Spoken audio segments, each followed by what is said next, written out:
Hello, it's Eunice, and welcome to Nurtured to Nurture, where we allow ourselves to be nurtured so that we can nurture our children in peace and in harmony. So thank you for making a date with me and tuning in. I appreciate you. Like, share, and send in your comment. God bless you for that. Today, I'm going to take you on a journey. When Grace found me, I discovered my identity and my purpose. It was not a one-day thing. It was a process, a journey. And yes, I allowed myself to be nurtured so in a way that is so meaningful and fulfilling to my life, to my children's life, and into even my other relationships. My belief system changed, my values changed, and my priorities changed.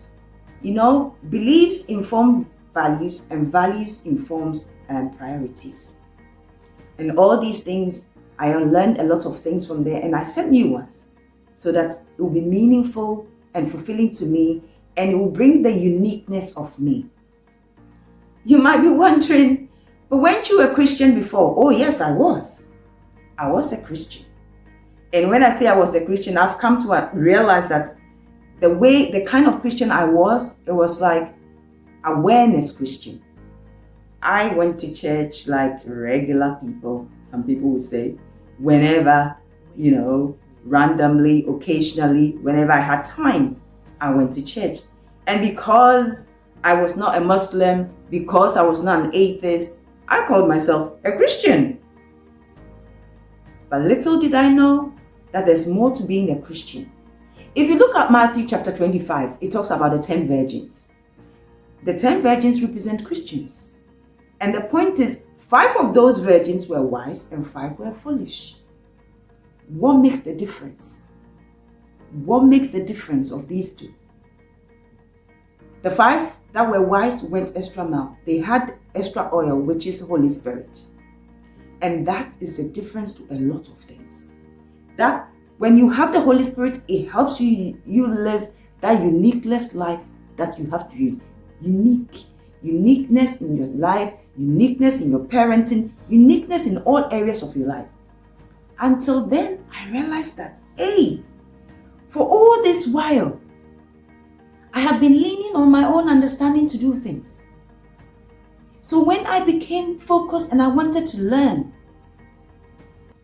I chanced upon this verse in Ephesians chapter 6, verse 4, where it talks about, fathers, do not provoke your children to anger, but bring them up in the admonition and training of Christ. And I sat and I asked myself, what does this training and admonition of Christ mean? I don't know any of these things. I don't know what I was doing. What does this mean? I realized that I needed the Holy Spirit.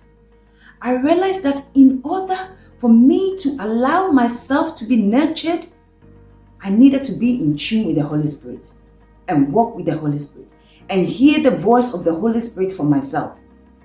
And then, do you know what? Whilst I was ruminating on that and reflecting on that, I chanced upon Psalm 127 verse 1, where it says, unless the Lord builds the house, they labor in vain who builds it. Unless the Lord guards the city, the watchman stays awake in vain. So you know what? I have been doing all these things, trying my best to nurture my children and parent them in vain because I've been leaning on my own understanding. But now I realize that to be able to do it in the admonition and training of Christ, I needed God. I needed the Holy Spirit. Not just be a Christian, I needed to be a wise virgin. I needed the Holy Spirit to walk me through it, to teach me how to do it. Because when God made me a parent, He didn't want me to do this on my own. He wanted us to work it together, to do it together. So today, I want to encourage you as a parent, as a Christian parent. You are not supposed to be doing this alone. So if you're leaning on your own understanding, then please allow yourself to be nurtured so that you can nurture your children. You need the Holy Spirit in your life. And I throw it out there. If you're also looking at a Christian perspective, a godly way of bringing your children up, even though you might not be a practicing Christian at the moment, then you need the Holy Spirit. I just want to say to you, God made you a parent, not for you to go on the journey alone and by yourself. He wants to partner you on that journey so that you'll be successful. So don't go solo. Be intentional.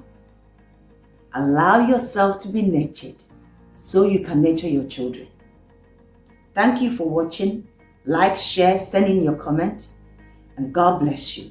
Always remember, love is patient, love is kind.